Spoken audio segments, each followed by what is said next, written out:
Jimmy John's, hey. Delicious. Huh? Ooh. Yeah? Alright. Yeah. Bruce Willis is a ghost.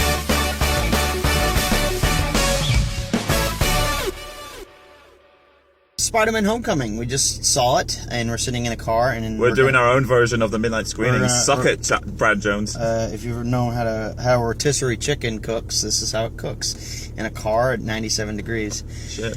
Whew, okay, so basically, we just saw it, and normally everything we've done so far has been at Sam's house. Yes. But sometimes when we're gonna watch these films, we're gonna immediately do them, so it's immediately fresh. It's still like yes. Mm-hmm. So remember, the rule is 4 minutes. Roughly 2 minutes per person, and we have to give a decision by the end of 4 minutes. And if we give out an additional award, we can, which we most likely will. So ready, set, go. Okay. I love it. I love it. I thought that was great. You said it was better than what you were expecting. I was going to come into this because it came in like a teenage thing, high school thing, Yeah. And I felt like, it's digressed, from Spider-Man the original series, which was, he was an adult already, to the second Amazing Spider-Man. He was like a high school, senior level. Now he's in like sophomore year. He's like 15 years old. That alone is potentially bringing in new interesting stuff. Yeah, it's definitely going to bring in a more younger audience, and this still had a dark tone to it, but it was still a lighter tone overall compared to the other two. Yeah, spoiler alert, nobody dies. I think we can... Yeah, you did. Yeah, it was? Yeah. Okay. Shush! Alright, no one dies. Okay.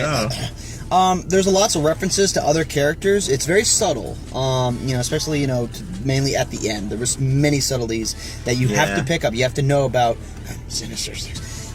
You have to know all those other things, and all those other characters that are there. And it's subtle, but it's there. Yes. And I think Michael Keaton did a great job as the Vulture.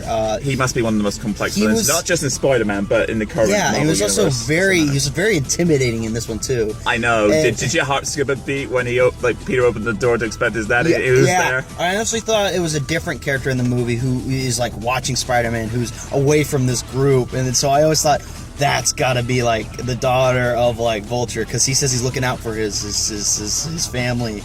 I was like, oh yeah. Oh my god. They were subtly foreshadowing it without us knowing. I really like that. I feel like I'm sweating right now is how I felt when Tom Holland was like, you're my girlfriend's dad. Yeah, that's right. I'm Batman. Yeah, I gotta go, I gotta go. You don't deserve me. I'm gay. Turns out. I just thought it'd be nice, And a gay Spider-Man, that'll be interesting. And I think the subtlety of, Spider-Man finally finding out he's a little immature and he's not ready to be Spider-Man overall most throughout the film is I really won't say good touch. it, but at the very end, like the last scene, penultimate, one. Yeah. I'm glad that they went with that decision. Mm-hmm. And I'm so glad, and so the future is, the thing I'm most concerned about is where do you go from here? Because they said if they do more sequels, it's going to be like Harry Potter, where he's going to go through the years of high school, and he's going to hopefully... If they make it their own thing, then I'm not... Oh, yeah, absolutely. Especially with all the changes they made for this universe. I hear people like, it's not like the comics. Well, no, it's its own thing. It's its own thing. It's going to take its own race, but just this movie alone? They're mixing it up. I want to see more than... I want to see the other villains from, the movies we haven't seen, like, Scorpion. I want to see... what's his name with the glass ball on his head? Mysterio. He was one of my favorite guys from the Spider-Man game on the PS1. Oh, thank you. And it was a great game. And so can I make if there was a flaw in this movie, you might have not noticed, but in terms of the storytelling, because the characters within it, the whole thing are fine anyway, but when it transitions from the second to the third act with the whole boat scene, you know what's going to happen afterwards for a little bit, and it's kind of cliched, but it no way ruins the movie. But no, in fact, it makes it end up better, because it's campy and fun. Yeah. I honestly was coming in this as like, oh man, I want to see Amazing Spider-Man 3, but I was disappointed. I'm so glad that this one was a lot better than I expected. In fact, it's probably one of the better Spider-Man films, since at least that's Spider-Man 2 with Doc Ock. Yeah. With Doc Ock, I think it might be second. It might have beat out Amazing Spider-Man in my opinion. I think Tom Holland. Yeah, there's no divide whether you like it or hate it. You'll just love this movie. He did such a great job, Tom Holland, as Spider-Man. He's campy, he's fun, he's kooky, and I'm really he is the young, immature personality that I like in a Spider-Man. Yeah, he's been like that even as an adult. He always has this cheesy, immature tone anyway whenever he's confronting villains. He's this tiny little guy compared to Tobey Maguire's kind of physique attire. Uncle Ben.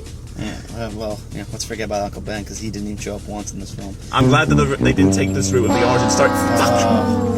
Well, we got a lot out in a short amount of time. I'm also dying of heat in here. So let's make the verdict real quick. It's a pass or shaft? It's a pass. You know what? For the movie or the franchise as a whole?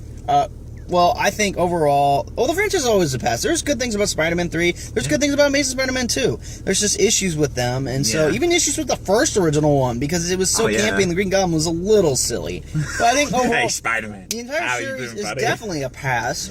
You know, there's good things about all the films. I just think this one does shown what Spider-Man 2 did.